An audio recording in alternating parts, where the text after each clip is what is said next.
Good evening. Welcome to this evening. My name is Emily Aberley, and I am one of the assistant head teachers here at the Oaks Academy, and I lead on teaching and learning. As the parent of a child who has recently joined secondary school, I know one of the most important things is for you to get your head around how things are going to work at a secondary level to ensure that your child continues to make progress in all of their lessons. So this evening, I'm going to talk through with you about the curriculum at the Oaks Academy, how we report with our parents, our ethos around homework and setting, and how you can support your child from a teaching and learning point of view at every single step of the way at home, and how we're going to actually do it in school also. So the biggest change when your child comes to high school is obviously they're going to have multiple teachers for lots of different subjects. And these are specialist teachers in each of the different areas. Now, just so that you're aware, the way we write our curriculum is that we actually have planned for regular assessments to take place at key points throughout the year.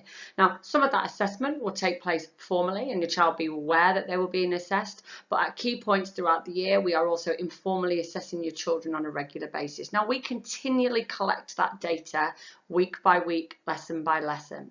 And at 3 key points throughout the year, we share that information with you. So you can see there on the calendar in front of us that those collection points are roughly in line with the end of term. Now, that data that you will receive will give you a snapshot of how your child is working, and that will be from all that information we've collected, not just from one particular assessment.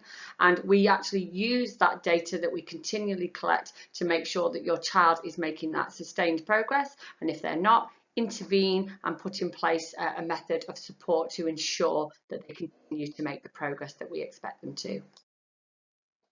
We're also fully aware that one of the biggest areas of change that happens when your child joins high school is that daily contact that you used to have with the primary school teacher, one particular teacher, suddenly that is taken away from you. Now, to ensure that our parents and school continue to have that communication that we know is really effective in ensuring that your child makes progress at school, we will send home information to you in September about how to download an app called the School Gateway. Now, by downloading that app, that enables you to have live up-to-date information on how your child is actually doing in lessons. So this app will enable you to see a snapshot, the timetable that your child has actually got in school that day. It will enable you to therefore support your child in ensuring that they have the correct equipment and books packed for that day. It will obviously enable you to monitor their attendance as we continually do in lessons. It will enable you to see a calendar of events that are taking place in school, update your personal details, but really importantly, it will enable you to see the actual behaviour and achievement points that your child's teachers are issuing them on a day-to-day basis. And we do know that if a parent and a child and a school work together between the 3 of us and continually communicate, that has the biggest impact. So if your child does receive a behaviour point, you will be able to have that dialogue with them in the evening about what was that about, how can we look to support you further, and that continues the conversations that we would have been having in school with them ourselves. So when your child joins us in September, you will notice that they will have a 2 weekly class timetable. And working alongside that will be a 2 weekly homework timetable. And that's to support your child and yourself in planning for when they're actually going to get their homework. Now, in terms of what kind of homework tasks we will set, in the vast majority of subjects, they will be recall tasks. They will be asking children to build on the knowledge of what they have learnt in lessons. And in some cases, it will be asking them to gain some prior knowledge ready for learning that's going to take place in an upcoming lesson. Now, in terms of how we set homework, we set our homework obviously verbally with students in lessons, but we also set that homework on Microsoft Teams. Now, some of you will be familiar with Microsoft Teams from your primary schools, but for those of you who are not, it's very simply, it runs through Microsoft Office 365, of which all of your children will automatically get a 365 account when they join the school. And what we encourage all children and parents to do is to download the Microsoft Teams app and onto their phone or a device that they've got at home, because that enables you to regularly check. Now, the homework we set via the assignments tab, and that enables students to therefore to read the homework. It has a clear date when the homework is due in, and it also enables students to, in most cases, upload their homework to Microsoft Teams. And that saves the age-old thing of, I forgot my homework, I left it on my desk, because you can simply upload an electronic version at home. Now, that is most cases. In some cases, practical subjects, it may well be that they actually have to bring something in. And in other cases, they may be asked to go onto a particular program that we use in school and complete a particular task at school. But all of that information is clearly set out on Microsoft Teams. So we do ask that as a parent, you check in with Teams regularly, every couple of days, to see where your child's up to with homework. You'll be able to see if they've got any outstanding homeworks, what they need to submit, and any upcoming deadlines that they have got.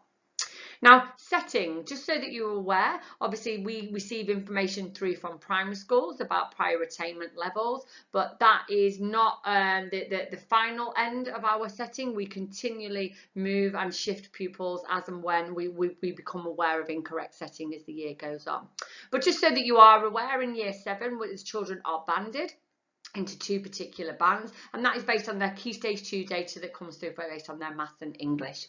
Now, from that, we are then able to independently set in maths, English and science, so that, for example, if a child is significantly more able in maths than they are English, that's not going to affect their setting in one of those particular subjects. And then the humanities, Spanish, creative arts, IT or PE, that is then the children are in the set, but that is based on the English sets that they are put into. So those particular sets are not setted as such according to their ability in those subjects. They are just purely placed in that group based on their English data. However, let me do reassure you one more time that if we believe that your child has been incorrectly setted, then of course we can have that conversation with yourselves and with your child, and the sets are quite fluid, and we are more than happy to move to your children around, because it's about your child being in the right set. And if you do have any concerns about setting, then please do get in touch with your child's form tutor, and we can communicate with you around the rationale as to why your child's in that particular group.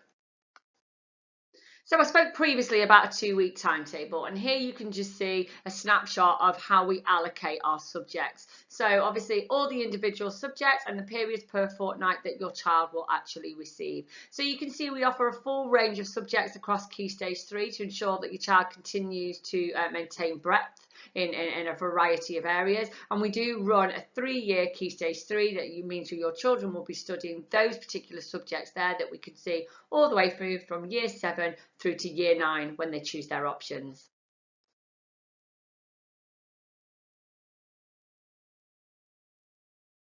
So I've previously spoken about how children make the most progress and get the most out of secondary school when a home and school continue to communicate on a regular basis. Now, we do that in many, many different ways. Obviously, parents' evening being one of those ways. Now, in year 7, we do offer 2 parents' evenings. The first one is on the 6th of October, just so you're aware, you can get that calendar in your date. And that's very much what we call Meet the Tutor. So it's the opportunity for you to talk to your child's form tutor that they have been allocated, and really to see how they've settled into school. It's an opportunity for you to raise any concerns that you've got, and for tutors to give you a snapshot of how your child has reacted from that transition from primary to secondary school.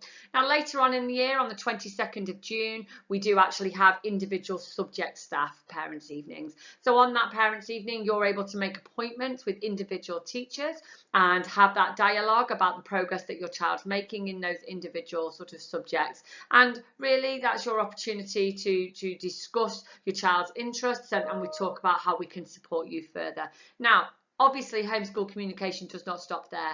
And please, can I just say that beyond that time, if you do ever have any concerns about your child's progress, then you are absolutely free to contact the school at any time. You can do that by the main office. Although, really importantly, the form tutor is going to be a main point of contact for you. So that form tutor is really good if you can get into that habit of conversing with that form tutor. That can be done via email, or that can be done via telephone. And that way we can support you with any concerns or worries that you do or may have.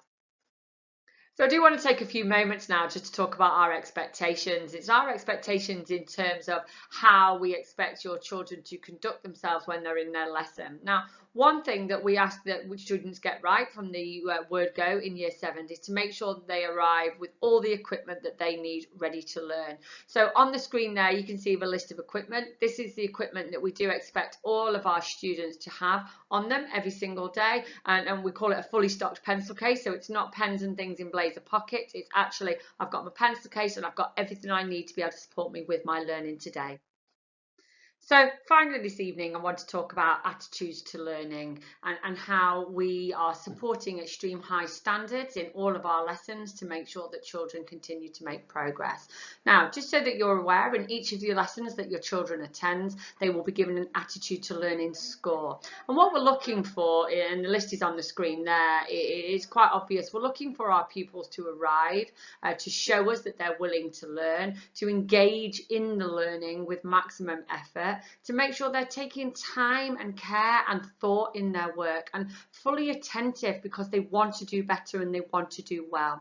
Now, when we see good learning in lessons, we reward that learning with either a score of either a 2 or a 1, with a 2 being good and a 1 being outstanding. We expect every single one of our students to reach a 2 in all of their lessons. Now, on some occasions, that might not be the case, and if that is so, your child will be awarded a 3, which means they've not met our expected standard. Now, in those cases, the teacher will have that dialogue with your child. Your child will be made aware of why and how they've not made that expected standard. And in some cases, we might get on the phone and contact yourselves to discuss that with you. Okay. Now, obviously, we want all of our children to be reaching those 2s, so we continually monitor if and when that is not the case, so that we can intervene and put in the support that in place that is required to ensure that all children have the correct high standards and attitude to learning. So thank you for taking the time to listen to me this evening. On the screen there, you can see my email. Please can I encourage you to contact me anytime if you have any queries in relation to teaching and learning, whether that's in school or whether that's to do with homework. I look forward to seeing you all in September. Thanks very much. Goodbye.